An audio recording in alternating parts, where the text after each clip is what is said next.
Muito bem, dando continuidade ao nosso estudo sobre o livro A Mentalidade Anticapitalista, do escritor Ludwig Mises. Hoje nós vamos assistir um rápido vídeo mostrando quem foi Mises. Também nós vamos dar um rápido comentário na corrente econômica na qual ele fazia parte, bem como também trazer aqui algumas explicações a respeito do livro A Mentalidade Anticapitalista. Você que está chegando agora no curso Ciência Política e Guerra Cultural, seja muito bem-vindo, pois é a partir desse vídeo que nós vamos contextualizar a obra, o pensamento, a vida do escritor Mises, tá? Então aqui, ou seja, é a partir desse vídeo que você vai pegar toda a teoria, todos os principais motivos e a essência do conteúdo da obra A Mentalidade Anticapitalista. Então fique atento e observe o vídeo que nós vamos aqui postar, que está no YouTube, para vocês assistirem e saberem quem foi Mises. Depois nós vamos trabalhar aqui o que defendia, o que foi a escola austríaca de economia, na qual Mises fazia parte e é autor do livro A Mentalidade Anticapitalista. Então, qualquer dúvida, após o vídeo, vocês entrem em contato pelo WhatsApp, enviem sua pergunta e assim nós marcamos para o final do mês uma live especial respondendo ao vivo, conversando com vocês a respeito do curso Ciência Política e Guerra Cultural, bem como falei um resumo geral do livro nessa última aula, tá bom? Então aguardo todos vocês. Vamos ver aqui no vídeo que eu preparei, que está no YouTube, para vocês poderem assistir. Rapidamente aqui eu vou abrir aqui o YouTube. Deixa eu ver aqui. Pronto, vou voltar um pouquinho. Acho que é aqui. Pronto, vou soltar e vai correr. Falando sobre Ludwig von Mises, mas você sabe quem ele foi, o que ele fez, o que defendia? Descubra isso e muito mais agora. Ludwig von Mises foi um importante economista austríaco que nasceu no dia 29 de setembro do ano de 1881. A família de Mises era formada por grandes homens. Seu pai foi um reconhecido engenheiro. Seu irmão mais novo também seguiu a carreira acadêmica. Seu nome era Richard von Mises e foi um dos matemáticos mais importantes do século XX. A situação financeira da família de Mises era confortável, o que permitiu a Mises ter uma boa educação em sua infância. Aos 12 anos de idade, Mises já era fluente em diversas línguas, como por exemplo alemão, polonês e francês. Ele conseguia ler em latim e entendia o ucraniano. Mises diz ter começado a se interessar por economia após ler a obra mais famosa de Karl Menger, Princípios de Economia Política, no Natal de 1903. Mises estudou na Universidade de Viena, onde tornou-se doutor em Direito. Na Universidade de Viena assistia aos seminários de von Bauwerk. Outro importante economista presente no seminário de Bauwerk, e sobre o qual já falamos aqui no canal, foi Joseph Schumpeter, que é considerado por muitos um importante economista da história do pensamento econômico.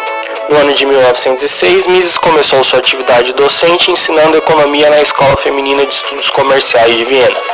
Em 1913, durante 20 anos, foi professor da Universidade de Viena, onde organizou um famoso seminário de economia, que teve como convidados economistas renomados, como por exemplo o futuro Nobel em Economia, F.A. Hayek, e o economista britânico responsável por uma das definições clássicas de economia, Lionel Robbins. Curiosamente, o matemático Karl Menger, filho de Karl Menger, também esteve presente nos seminários. Mises permaneceu na Universidade de Viena como professor até fugir da Áustria devido às tensões que ocorriam na região, principalmente com a ascensão do nazismo. Mises era mal visto pelos nazistas, principalmente por Mises ter uma visão liberal de mundo. Inicialmente, Mises mudou-se para Genebra, na Suíça, e posteriormente migrou para os Estados Unidos da América, onde adquiriu cidadania e deu aula por décadas na Universidade de Nova York. Nos Estados Unidos, Mises retomou seus seminários entre os anos de 1948 até a primavera de 1969. Entre os participantes destes seminários podemos destacar Murray Rothbard e Israel Kirzner. Mises recebeu diversos títulos, a Medalha de Honra das Ciências e das Artes da República da Áustria, no ano de 1962, e também foi nomeado Distinguished Fellow da American Economic Association em 1969. Mises, durante sua carreira acadêmica, publicou dezenas de livros e centenas de artigos. Entre suas obras podemos destacar A Teoria da Moeda e do Crédito, tratado que publicou em 1912, com apenas 30 anos de idade. Também podemos destacar sua obra crítica ao socialismo, denominada Socialismo, e também seu livro Teoria e História. Por fim, a sua obra mais importante, um tratado de economia com aproximadamente 1000 páginas, chamado Ação Humana, que foi publicado no ano de 1949. Gabriel, mas qual era a visão econômica de Mises? Bom, algumas frases que, ao meu ver, demonstram a visão econômica de Mises são: a economia não trata de coisas ou objetos materiais tangíveis, trata de homens, de suas apreciações e das ações que daí derivam. O objetivo final da ação é sempre a satisfação de algum desejo do agente homem. Só age quem se considera em uma situação insatisfatória, e só reitera a ação quem não é capaz de suprir o seu desconforto de uma vez por todas. O agente homem está ansioso para substituir uma situação menos satisfatória por outra mais satisfatória. Na economia de mercado não há outro meio de adquirir e preservar sua riqueza, a não ser fornecendo às massas o que elas querem, da maneira melhor e da mais barata possível. Mises é reconhecido por diversos economistas como um dos economistas mais famosos do século XX. O Nobel em Economia, Milton Friedman, referiu-se a Mises, pouco tempo depois de sua morte, como um dos grandes economistas de todos os tempos. Outro prêmio Nobel da Economia escreveu que Mises foi um homem de uma excepcional inteligência, cujas contribuições para a ciência econômica foram todas elas de primeira ordem. Ou talvez possamos falar da declaração de Vernon Smith, Nobel em Economia, no ano de 2002. Eu li Mises pela primeira vez quando era sênior da Caltech, na graduação de Engenharia Elétrica. Essa foi uma das principais razões para eu subsequentemente migrar para a economia. Lendo Mises depois de 50 anos, fico impressionado com quão estimulante, relevante e nítido é a obra Ação Humana para o estudo da economia no final do segundo milênio. Lionel Robbins, o já citado economista britânico, recorda Mises na sua autobiografia intelectual. Não compreendo como alguém que não esteja cego por preconceitos de tipo político e leia as contribuições de Mises para a economia, e em particular o seu magistral Tratado de Economia, intitulado Ação Humana, não se aperceba de imediato da sua grande qualidade, nem experiencie um estímulo intelectual da mais elevada ordem. E para fechar, o mais brilhante aluno de Mises, F. Hayek, ao ser questionado sobre Mises, disse: não existe nenhuma pessoa que eu deva mais intelectualmente. A influência de Mises é vista até hoje, visto que existem diversos institutos no mundo com seu nome. Suas ideias são seguidas por renomados economistas, ainda em nosso tempo. Para a realização desse vídeo foram utilizados como base e fonte o livro A Escola Austríaca, de Jesus Huerta de Soto, e também o livro da Economia, além de, claro, a obra Ação Humana, de Ludwig von.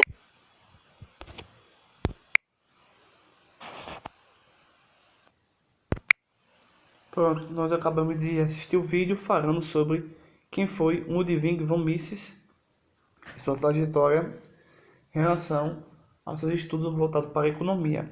Agora nós vamos ver um importante período ou fará especificamente sobre a Escola Austríaca de Economia, que é uma corrente econômica na qual ele fez parte. Então aqui eu vou dar algumas explicações nesse ponto.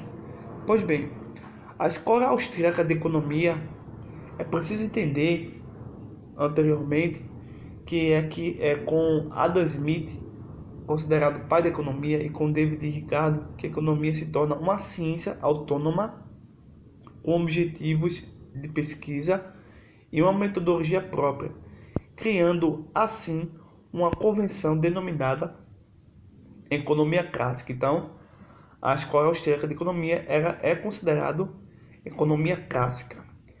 A economia clássica desenvolveu uma teoria chamada teoria do valor-trabalho, onde se afirma que o preço de um produto qualquer, é determinado pela quantidade de trabalho, isto é, tempo, tá bom? que é empregada para fazer um certo produto. Um exemplo, se um trabalhador gasta 5 horas para fazer um produto X, tá? O trabalhador A faz 5 horas, e um outro trabalhador gasta 10 horas, trabalhador B, 10 horas para fazer um produto. A consequência é que o produto B é muito mais caro que o produto A. O motivo é porque houve mais trabalho, mais tempo no produto B do que no produto A, ok? Posteriormente, a economia marxista, o socialismo, o comunismo, tá? Criando certos conceitos, critica a lógica capitalista e o seu desenvolvimento. E é no livro O Capital, de Karl Marx, lançado em 1867, que podemos encontrar a verdadeira fonte da mentalidade anticapitalista. E para refutar essa loucura, Ludwig von Mises escreveu, entre outros livros, o livro Marxismo Desmascarado, onde o autor quebra o pseudo-argumento de Karl Marx. Tempo depois, novos pensadores vai dar origem à economia neoclássica, e seu principal teórico é Karl Menger, que é considerado o fundador da escola austríaca. Na economia neoclássica, vai se rejeitar a teoria do valor-trabalho, e no lugar dessa teoria se cria a lei da utilidade marginal decrescente. Veja só, para esses novos teóricos, a economia deve se preocupar com o indivíduo.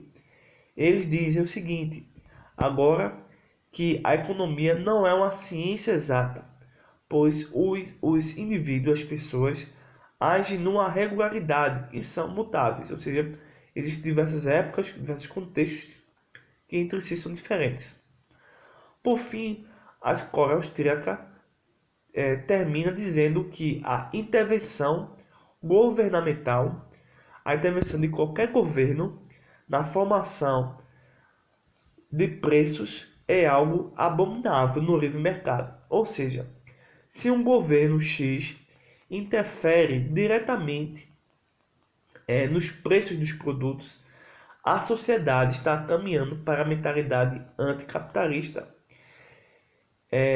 Isso os estudiosos econômicos da escola austríaca rejeitam a intervenção do Estado sobre a economia. Mises refuta toda a teoria econômica marxista. Uma última observação importante sobre isso é que a liberdade econômica é o básico que deve existir para que possamos usufruir da liberdade individual. Veja só, no capitalismo, mesmo com todas as suas falhas, pois é um sistema desenvolvido e criado de uma forma humana, é um sistema que mesmo assim melhor funciona e que melhor representa as ações e a natureza do ser humano. Podemos dizer que é no capitalismo que existe a importância de formular ideias que funcionam e que fazem sentido. Portanto, a escola austríaca, na qual Mises e outros faziam parte, defendem, na verdade, a importância de se haver liberdade econômica com transações comerciais ocorrendo sem imposições ou intervenções estatais. Defende também a propriedade privada e o próprio capitalismo. Então está aí um contexto geral, abrangente, a respeito de quem foi Mises e a escola austríaca de economia da qual ele fazia parte, e seus livros são reflexos desse pensamento, dessa corrente. No livro que nós estamos consultando, A Mentalidade Anticapitalista, nós vemos o seguinte: a fim de explicar um fenômeno que desempenha papel importante na moderna propaganda e trama anticapitalista. Aqui o autor fala sobre as famílias afortunadas e as qualidades necessárias à condução bem-sucedida dos negócios não se transmitem a todos os filhos e netos. Deixa eu ver aqui. E os métodos adotados variam de país para país. A família se divide em duas categorias na visão de Mises: os que dirigem os negócios e os que não fazem isso. Deixa eu ver aqui. Os membros da segunda categoria, isto é, os que não fazem isso, tá? É chamado de primos. Os primos são estranhos à vida de negócios e nada sabem sobre os problemas que os empresários devem enfrentar. O ponto é que os primos disseminam uma doutrina visando a destruição da economia de mercado. Estão convencidos, como Marx, de que o capital automaticamente gera lucros, e não é dessa forma que as coisas acontecem. Esses primos patrocinam todo tipo de atividade do Partido Comunista. Mais à frente nós iremos comentar também, a partir da página 25, o comunismo da Broadway e de Hollywood. Bem, meus amigos, estudantes do IBTEC e do curso Ciência Política e Guerra Cultural, terminamos aqui mais um vídeo trazendo informações complementar que vai facilitar o seu aprendizado, aumentar o seu conhecimento, somar aquilo que você já sabe, de uma forma que você pode entender que existem pensadores econômicos muito sérios, comprometidos, estudiosos, para assim compreender a realidade e mostrar como ela deveria ocorrer. Mas, se houver dúvida, entre em contato com o nosso WhatsApp e assim no final do mês vamos selecionar as principais perguntas ou dúvidas e iremos ao vivo comunicar com os alunos e tentar solucionar, retirar qualquer questionamento que esteja permeando ainda na sua leitura. Então, está aqui um vídeo importantíssimo para vocês compreenderem bem as obras, o pensamento, as literaturas do autor Mises, tá? Então nós vimos hoje no vídeo que foi Mises, falamos sobre a Escola Austríaca de Economia e demos aqui uma pequena pincelada sobre uma página do livro Mentalidade Anticapitalista. Se não me falha a memória, o livro tem 79 páginas e nós estamos basicamente entre a página 22 e 25. Então, vamos no próximo vídeo resumir e correr um pouco mais para terminar esse mês a leitura completa do livro e assim destacar, obviamente, os pontos mais importantes que fazem sentido ao nosso roteiro, à nossa proposta metodológica do ensino Guerra Cultural e Ciência Política. Então, agradeço a atenção de vocês. Espero que esse conteúdo tenha sido prazeroso e que venha assim realmente ajudar a sanar dúvidas e a melhorar a nossa concepção a respeito do que é verdadeiramente o capitalismo e o que é verdadeiramente os problemas que o socialismo tem trazido para a nossa sociedade. Então, um forte abraço, faça as suas anotações, escreva, traga questionamentos a respeito do que foi dado e assim ainda poder construir um melhor conhecimento. Até o próximo vídeo e bons estudos.